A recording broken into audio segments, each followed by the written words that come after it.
한 사람의 신념이 무너지는데 얼마나 걸릴까요? 10년, 20년, 아니면 단 하루? 그는 세계를 논하고 이론을 만들고 수많은 이들에게 강대국이란 무엇인가를 가르쳐온 사람이었습니다. 의심 없이 믿어왔고 당연하게 여겨왔죠. 그런데 그 모든 정의가 무너지는 순간이 찾아옵니다. 그것도 전혀 예상치 못한 곳에서요. 이야기는 아주 사소한 출발에서 시작됩니다. 하나의 뉴스 기사, 그리고 조용히 던져진 누군가의 한마디. 그 말이 그의 세계를 흔들어 놓았습니다. 처음엔 작고 이상하게 느껴졌던 균열. 하지만 그 균열은 서서히 그리고 확실하게 한 사람의 믿음마저 바꿔버리고 맙니다. 도대체 무슨 일이 있었던 걸까요? 잠시 멈춰서 우리가 강하다고 믿어온 것들을 다시 돌아보게 만드는 이야기. 이제 시작합니다. 이야기 끝까지 함께해 보시고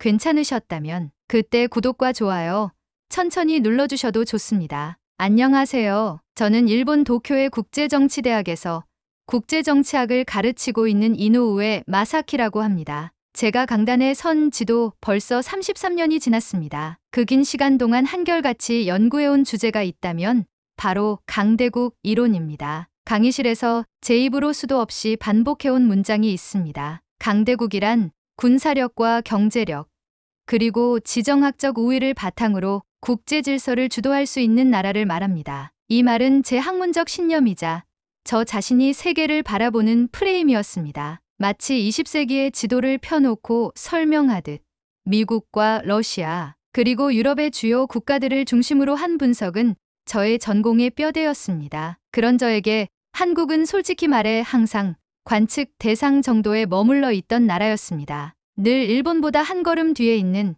경제적으로는 빠르게 성장했지만 여전히 지역 강국 정도로 분류되는 그런 나라였죠. 그래서 저는 그날 아침에도 아무 의심 없이 신문을 펼쳤습니다. 2025년 4월 초, 벚꽃이 막 절정을 지나고 있던 도쿄의 늦은 봄날. 커피 한 잔을 손에 들고 여느 때처럼 교수실 책상에 앉아 아사히 신문을 펴들었습니다. 그날자 국제면 3단 기사에 큼지막한 제목이 적혀 있었습니다. 2025 세계 강대국 순위 한국 6위, 일본 8위. 그 순간 저는 신문을 쥐고 있던 손이 잠시 떨리는 걸 느꼈습니다. 제 눈을 의심했습니다. 한 줄을 다시 또 다시 읽었습니다. 한국 6위, 일본 8위. 숫자는 분명 그렇게 적혀 있었습니다. 심장이 멎을 듯한 침묵 속에서 저는 신문을 내려놓았고 자신도 모르게 중얼거렸습니다. 이건 일시적인 착시다. 상황이 반영되지 않은 일회성 통계일 거야. 당황스러웠습니다. 아니, 불쾌했습니다. 한국이 일본보다 강대국 순위에서 앞섰다는 결과는 제 오랜 학문적 믿음을 흔드는 것이었습니다. 정확한 기준은 무엇인가? 데이터를 기준으로 한 통계라면 일본이 결코 뒤설 리 없다는 생각이 머릿속을 가득 채웠습니다. 당시 발표된 순위는 단순히 GDP나 군사력만을 반영한 것이 아니었습니다. 국제적 영향력, 문화적 호감도, 정치적 신뢰도, 글로벌 리더십 등의 복합적인 요소를 반영했다는 분석이 곁들여졌습니다. 하지만 저는 그 기준 자체에 의문을 품었습니다. 문화적 호감도라니 그런 것이 국력인가? 정치적 신뢰도라는 것이 수치로 환산될 수 있는가? 전통적인 강대국 이론에 기반해 보자면 이러한 요소들은 부차적인 것입니다. 강대국이란 군사력을 기반으로 세계 안보에 영향력을 행사하고 경제력을 앞세워 국제기구나 세계무역 질서를 이끄는 나라여야 한다는 것이 저의 정의였습니다. 그런데 이 새로운 순위는 전혀 다른 세계를 이야기하고 있었습니다. 저는 이 상황을 받아들일 수 없었습니다. 그래서 결심했습니다. 기존 강대국 이론에 대한 반박 논문을 다시 써야겠다. 제가 수십 년 동안 제자들에게 가르쳐온 이론의 정당성을 입증하기 위해 한국이 왜 착시 현상에 불과한지를 조목조목 분석해보려 했습니다. 그날 오후 저는 연구실에 쌓여있던 국제연감, 군사력 통계, IMF 데이터, 국제사회 신뢰지수 보고서 등 다양한 문서들을 꺼내기 시작했습니다. 그 순간 제 뇌리 속에서 한 사람이 떠올랐습니다. 제 수업을 듣던 제자 오카베 유토였습니다. 그 학생은 평소 조용하면서도 깊이 있는 질문을 자주 던졌던 인물입니다. 특히 작년에는 한국으로 교환학생을 다녀오기도 했지요. 돌아온 이후로는 종종 수업이 끝난 후에도 남아서 한국은 생각보다 훨씬 강한 나라라는 말을 조심스럽게 꺼내곤 했습니다. 하지만 그때마다 저는 한 나라를 몇 개월 체험해 본 것만으로는 정확한 평가를 내릴 수 없단다. 특히 국제정치라는 것은 그렇게 단순하지 않아 라며 가볍게 받아넘기곤 했습니다. 그랬던 제가 그날 이후로는 머릿속에서 유토의 말들이 계속해서 맴돌기 시작했습니다. 교수님, 지금은 국민이 신뢰하는 나라가 더 강한 나라 아닐까요? 저는 거기서 힘보다 믿음을 느꼈습니다. 저는 괜히 어지러운 듯 책상 위를 정리하며 그 학생이 건네준 작은 문장을 되새겼습니다. 국력이란 결국 사람들의 신뢰를 모아 만든 총합 아닐까요? 그날 밤 저는 잠을 이루지 못했습니다. 책을 펴고 보고서를 검색하고 외신 기사와 데이터를 비교하며 다시 한번 저의 믿음을 점검해보기 시작했습니다. 그렇게 제 오랜 신념이 서서히 흔들리기 시작했습니다. 정말 어쩌면 제가 모르고 있었던 다른 국력의 형태가 존재할지도 모른다는 생각이 처음으로 스쳤습니다. 논문 초안을 준비하기 시작한 지 사흘째 되던 날이었습니다. 그날도 저는 연구실에서 조용히 군사력 지표와 국제기구 영향력 데이터를 정리하고 있었습니다. 목표는 분명했습니다. 한국의 상승세는 착시 현상이며 본질적 강대국, 조건을 충족시키지 못한다는 제 논리를 설득력 있게 증명하는 것이었죠. 그때 문을 두드리는 소리가 들렸습니다. 실례합니다, 교수님. 익숙한 목소리였습니다. 문틈 사이로 들어온 학생은 다름 아닌 옥합의 유토였습니다. 유토 군, 무슨 일이죠? 저는 메모를 잠시 내려놓으며 그를 맞이했습니다. 유토는 손에 뭔가를 들고 있었습니다. 한 장의 출력물. 그리고 표정에는 어느 때보다도 진지한 기색이 서려 있었습니다. 교수님, 혹시 며칠 전에 발표된 세계 강대국 순위 보셨나요? 저는 고개를 끄덕였습니다. 그래서 말인데 그것 때문에 논문을 다시 써보려 하고 있어요. 잘못된 인식은 학문적으로 바로잡아야 하니까. 그러자 유토는 조금 망설이다가 조심스럽게 입을 열었습니다. 교수님, 지금은 군사력이나 GDP 수치 말고도 국민들이 신뢰하는 나라, 서로 믿고 의지할 수 있는 체계를 가진 나라가 더 강한 나라가 아닐까요? 그 순간 저는 잠시 말을 잇지 못했습니다. 제 눈에는 마치 아직 경험이 부족한 젊은이가 성급한 판단을 내리는 듯 보였기 때문입니다. 하지만 동시에 저는 유토가 그저 감성적인 말을 하는 것이 아니라는 것을 알 수 있었습니다. 그의 눈빛은 흔들림 없이 단단했습니다. 한국에서 어떤 걸 보고 그런 생각을 하게 됐죠? 제가 묻자 유토는 인쇄물을 제게 건네며 말했습니다. 이건 제가 한국에서 교환학생으로 지내면서 정리한 기록입니다. 직접 겪은 일들과 느낀 것들, 그리고 통계 자료들을 정리해봤어요. 저는 파일을 받아 펼쳤습니다. 그 안에는 다음과 같은 문장들이 정갈한 글씨로 적혀 있었습니다. 서울의 지하철은 정확하고 실시간으로 혼잡도를 알려줍니다. 응급 상황에서는 경찰과 소방이 동시에 출동하고 그 대응 시간은 세계 평균보다 훨씬 빠릅니다. 정부의 디지털 서비스는 앱 하나로 민원부터 의료 예약까지 가능합니다. 무엇보다도 시민들이 서로를 믿습니다. 마스크를 쓰지 말라고 강요하지 않아도 모두가 조용히 쓰고 다녔습니다. 저는 페이지를 넘기며 유토의 글을 읽어 내려갔습니다. 거기에는 단지 인프라에 대한 찬사만이 담긴 것이 아니었습니다. 문화, 교육, 공동체 의식, 그리고 한국 사회 전반에 깔린 신뢰라는 개념에 대한 깊은 관찰이 있었습니다. 이런 것들이 강대국 조건이 될 수 있다는 건가요? 제가 물었습니다. 유토는 고개를 끄덕이며 말을 이었습니다. 저는 강대국이라는 단어가 사람들에게 두려움을 주는 나라가 아니라 닮고 싶은 나라여야 한다고 생각해요. 한국에서는 그걸 느꼈습니다. 비록 정치적 논란도 있었고 불만도 있지만 그럼에도 불구하고 사람들은 자신이 사는 나라를 믿고 있었어요. 그 말은 제게 깊게 박혔습니다. 닮고 싶은 나라, 지금까지 제가 학문적으로 접근해왔던 강대국의 정의에는 없던 개념이었습니다. 유토는 이어서 말했습니다. 교수님, 저는 한국에서 국가라는 개념을 새롭게 배운 느낌이었어요. 군인도 관료도 시민도 모두 자기가 맡은 바를 묵묵히 해내고 있었어요. 힘으로 누르는 나라가 아니라 서로를 끌어올리는 시스템 속에서 신뢰를 쌓아가고 있었습니다. 그 순간 저는 다시는 돌이킬 수 없는 질문 하나를 제 안에서 꺼내게 되었습니다. 강대국이란 과연 어떤 나라를 말하는 것일까? 지금껏 제가 연구해온 모든 이론은 군사력 중심, 외교 전략, 경제 규모에 집중되어 있었습니다. 하지만 제자가 제시한 이 새로운 정의 신뢰와 협력, 시민 참여, 디지털 민주주의 모든 것이 어쩌면 이 시대의 새로운 국력일지도 모른다는 의심이 싹트기 시작했습니다. 그날 밤 저는 책을 덮지 못했습니다. 오히려 더 많은 자료를 찾아 읽고 비교하고 한국이라는 나라가 이룬 여러 가지 성과를 찬찬히 들여다보았습니다. 그리고 그 안에서 저는 익숙한 강대국이 아니라 완전히 새로운 리더, 국가의 모습을 마주하게 되었습니다. 한때 제가 주변부 국가로만 여겼던 한국이 지금은 전 세계 젊은이들이 배우고 싶어 하는 나라가 되어 있었고 그들이 사용하는 언어와 문화, 가치관까지 세계로 확산되고 있었습니다. 그날 이후 저는 혼란스러웠습니다. 내가 수십 년간 가르쳐온 이론은 지금 이 시대를 제대로 설명해주고 있는 것일까? 저는 한 문장을 노트에 적었습니다. 국력은 단지 무력의 크기가 아니라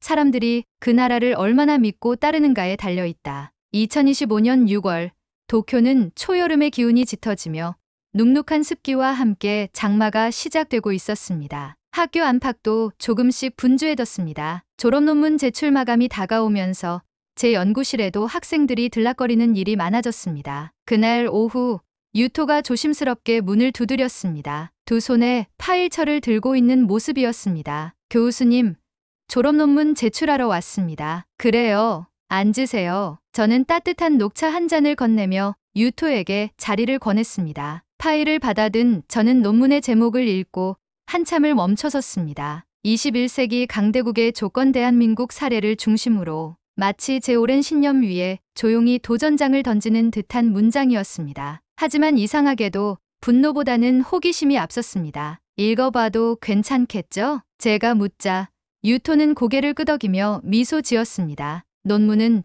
놀라울 정도로 정제되어 있었습니다. 제가 예전부터 강조하던 이론적 배경 하버드의 조지프 나이 교수, 런던 정경대의 마틴 울프, 군사경제학자 로버트 캐건 등의 고전 이론들을 충실히 인용하면서도 대한민국이라는 사례를 통해 그것이 어떻게 확장 혹은 수정되어야 하는지를 제시하고 있었습니다. 논문 중간에는 이런 문장이 있었습니다. 과거의 강대국은 패권을 통해 질서를 유지했지만 21세기의 강대국은 신뢰를 통해 영향력을 확산시킨다. 대한민국은 하드파워가 아닌 소프트파워와 시스템 파워로 세계인의 인정을 받고 있다. 이는 국제정치학 이론이 재정립되어야 함을 시사한다. 저는 순간 가슴 깊은 곳에서 무엇인가가 쿵 하고 내려앉는 느낌을 받았습니다. 논문 속 한국은 단지 기술력이나 문화적 성공으로만 평가되지 않았습니다. 교육 제도, 재난 대응 시스템,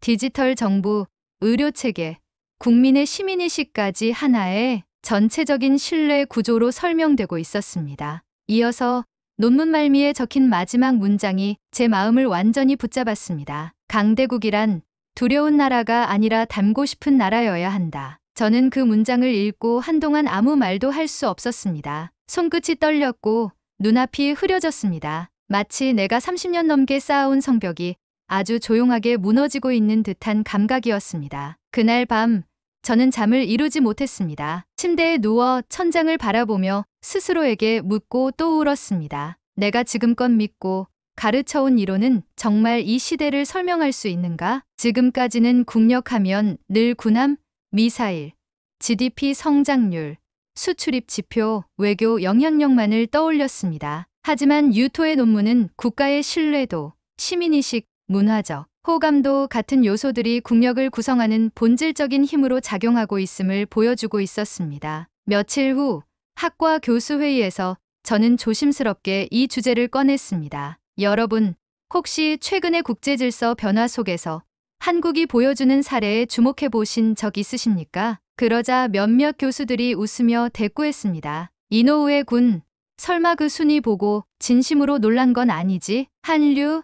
그런 건 금방 꺼져요. 실속 없는 문화 열풍일 뿐이죠. 그 순간 저는 제가 속해 있던 학계의 벽을 실감했습니다. 이론은 정체되어 있었고 현실은 이미 그 너머를 달리고 있었습니다. 저는 조용히 그러나 확고하게 마음을 먹었습니다. 이제는 내 이론이 아니라 현실을 설명할 수 있는 이론을 찾아야겠다고요. 그날 저녁 저는 제 컴퓨터에 저장해 두었던 반박 논문 파일을 열어 제목을 바꾸었습니다. 강대국의 재정의 글로벌 리더십과 신뢰 기반 국력 분석. 그리고 논문 서론의 첫 문장을 이렇게 수정했습니다. 이 글은 기존의 군사경제 중심의 강대국 이론이 현재의 국제사회 구조를 충분히 설명하지 못함을 밝히고 대한민국이라는 사례를 통해 신뢰 기반의 국력 개념을 제안하고자 한다. 파일을 저장하며 저는 처음으로 조금 떨리는 마음을 느꼈습니다. 그것은 두려움이 아니라 인정에서 오는 떨림이었습니다. 한 번도 들어본 적 없던 방향으로 나아가는 첫걸음이었기 때문입니다. 2025년 여름 학교는 다시 새로운 학기를 준비하고 있었습니다. 수많은 학생들이 교정으로 돌아오고 낯선 얼굴들이 캠퍼스를 거닐기 시작하던 무렵 저는 제 책상 앞에 앉아 천천히 그러나 단호하게 하나의 문장을 타이핑하고 있었습니다. 강대국의 재정의 글로벌 리더십과 신뢰 기반 국력 분석. 그 제목 아래 첫 문장은 여전히 스스로에게 낯설면서도 이상하게 익숙했습니다. 이 글은 기존의 군사경제 중심의 강대국 이론이 현재의 국제사회 구조를 충분히 설명하지 못함을 밝히고 대한민국이라는 사례를 통해 신뢰 기반의 국력 개념을 제안하고자 한다. 논문을 작성하는 동안 저는 수없이 많은 데이터를 다시 들여다보았습니다. 국가 간 신뢰도 조사, 세계 디지털 정부 평가, 청년 선호 국가 순위, 문화 수출, 지지표, 시민 참여도 그 모든 수치는 기존 이론에 익숙했던 제게 하나의 새로운 세계 지도를 보여주고 있었습니다. 한국은 이제 단순히 성공한 신흥국이 아니었습니다. 국제사회가 닮고 싶어하는 시스템과 문화를 가진 나라, 다른 나라들이 벤치마킹하고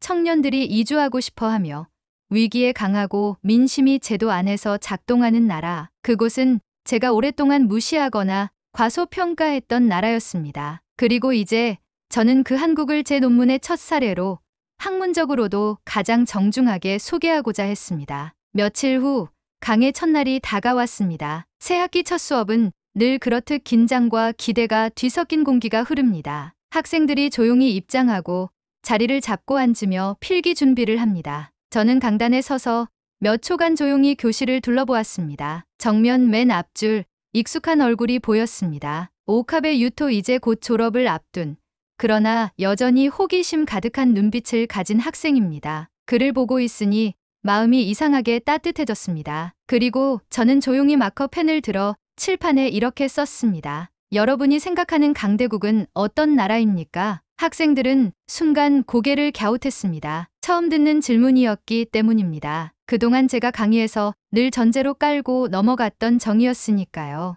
잠시 정적이 흐른 뒤 누군가 손을 들었습니다. 교수님, 강대국은 세계 질서를 지배하는 나라 아닌가요? 저는 고개를 끄덕이며 대답했습니다. 그렇죠. 지금까지는 그렇게 배웠습니다. 하지만 만약 지배가 아닌 영감과 신뢰로 세상을 이끄는 나라가 있다면 그 나라도 강대국일까요? 또 다른 학생이 조심스럽게 말을 이었습니다. 요즘엔 한국 같은 나라가 그런 이미지인 것 같아요. 사람들이 닮고 싶어하고 음악이나 드라마, 기술까지 다 영향을 미치잖아요. 그 말을 듣고 저는 미소를 지으며 고개를 끄덕였습니다. 맞습니다. 그래서 오늘 수업에서는 기존 강대국 이론을 넘어선 새로운 관점에서 세계를 바라보는 연습을 해보겠습니다. 학생들은 노트를 펼치고 필기를 시작했습니다. 강의는 그렇게 조용하지만 확실한 전환점에서 시작되었습니다. 며칠 뒤 유토가 제 연구실을 다시 찾았습니다. 졸업을 앞두고 마지막 인사를 하러 왔다고 했습니다. 교수님, 그날 제 말을 들어주셔서 감사합니다. 유토는 약간 상기된 얼굴로 말했습니다. 오히려 내가 고맙죠. 덕분에 내가 가르치던 학문에 새로운 눈을 뜨게 됐으니까요. 제가 웃으며 대답하자 유토는 고개를 숙여 인사했습니다. 이제 저는 한국에 다시 가서 연구원 생활을 시작할 예정이에요. 더 많은 걸 배우고 또 나중엔 일본과 한국 사이를 연결하는 일을 하고 싶습니다. 저는 놀라지 않았습니다. 그는 이미 자기 안에 강대국을 발견한 사람이었으니까요. 문이 닫히고 유토의 발걸음 소리가 멀어져 가자 저는 조용히 창문을 열었습니다. 늦여름 햇살이 연구실 안으로 쏟아졌고 바깥에는 푸르게 빛나는 교정이 펼쳐져 있었습니다. 그날 저는 깨달았습니다. 한 나라가 조용히 바뀐다는 것은 결국 그 나라를 바라보는 사람들이 하나둘 바뀐다는 뜻이라는 것을요. 그리고 그 변화는 꼭 거대한 사건이나 전쟁이 아니더라도 누군가의 논문 한 줄, 수업 시간의 질문 하나, 혹은 교환학생으로 다녀온 제자의 말 한마디로부터 시작될 수 있다는 것을요. 강대국이라는 단어 앞에서 수십 년 동안 한 방향만을 바라보던 한 학자가 한 제자의 말과 한국이라는 나라를 통해 시야를 다시 열게 된 이야기였습니다. 저에게 한국은 다시 학문을 시작하게 만들어준 나라였습니다. 그리고 지금도 저는 조용히 그 변화를 따라가고 있습니다. 여러분, 어떻게 들으셨나요? 우리가 너무 익숙해서 당연하게 여겼던 이 나라, 대한민국. 어쩌면 누군가에게는 새로운 세상의 기준이 되고 있을지도 모릅니다. 이야기가 마음에 닿으셨다면 좋아요와 구독 꼭 부탁드립니다. 저는 다음 사연에서 다시 찾아오겠습니다. 감사합니다.